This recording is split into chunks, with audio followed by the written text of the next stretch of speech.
Wow.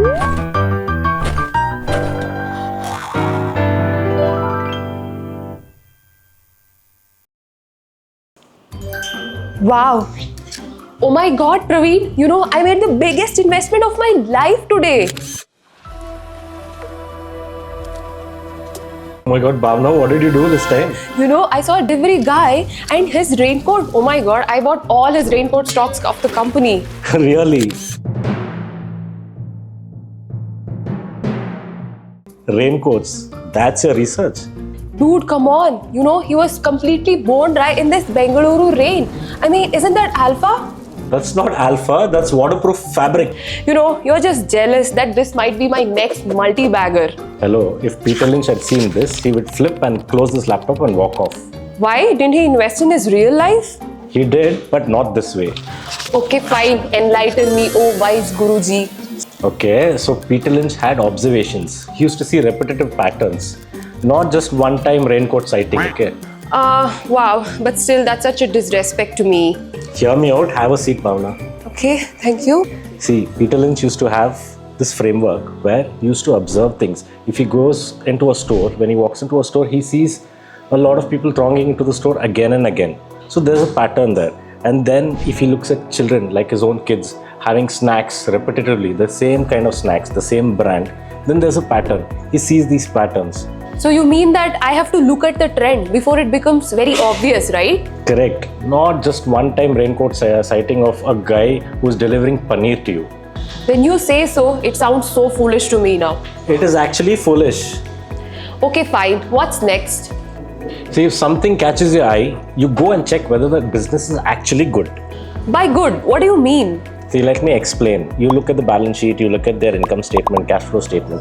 So you look at their trend in revenue. See if their trend in revenue is high, if it is following an upward trajectory.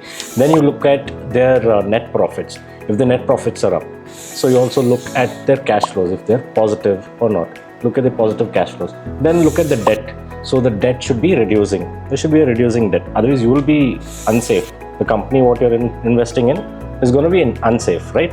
So look at their debt. And also there should be a moat for this company. Moat? What is moat? Is it a goat? A moat is basically, see, in these olden days, if you have noticed, there used to be palaces and water around the palaces.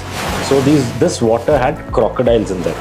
Castle? You mean Disney princess castles? Yeah, you've seen these fairy tale movies, right? Okay. So in those movies, you would have noticed the water around the palace. So basically what they did was, they used to defend the palace. So they had crocodiles in them. So they have the defense. Similarly, companies have the defense. So no other business can get into their business or interrupt their business. That's called a moat. So that is like an advantage to the company. So you basically look and see if the company has a moat. Nice. I'm getting a picture of this. This doesn't even sound so complicated also. But still, why do people not just do an investment in this? They don't, because a lot of people over-analyze a company or under-analyze a company. Like Peter Lynch had middle ground, right? So you mean observation plus fundamentals, that works. So what's next? So Lynch believed there should be a believable story in the company. Story? Like what? Like story, let me make this simple. Believable story means where a story you understand. You should be able to understand the story. Suppose you are a doctor. So doctor understands pharmaceuticals, pharma companies, medicines. So you look at pharma companies and invest in pharma companies. If you are a pilot, you look at aircraft engine part manufacturers, right? You look at those companies and invest in them. And don't look at these hot picks and hot stocks, the next AI revolution, the next Tesla. You don't go behind these stories. You look at simple stories that you understand. That means I don't have to go through or read the complete 40-page thesis of a company, right? No, you just need clarity. If you don't understand the company, you don't buy the stock at all. Oh, that's great. What's next? So this is the icing, valuation. So if a company looks good on paper and you overpay for it, it becomes a very terrible investment. So you mean overpaying? Yeah, so basically Peter Lynch's framework was looking at their earnings and then comparing it with their price. So if their price is growing at 200%, but their earnings is growing at 20%, then the stock is obviously overvalued. But if their earnings is growing at 200%, but the stock is growing at 20%, then you're underpaying for it.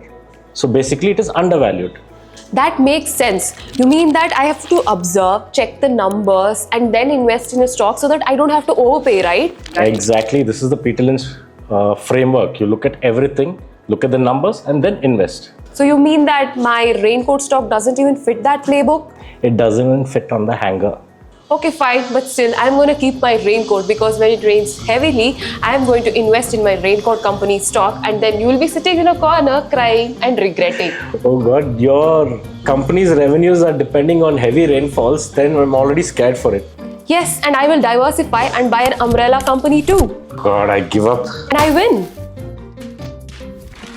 Investments in the securities market are subject to market risk. Read all the related documents carefully before investing. The securities are quoted as an example and not as a recommendation.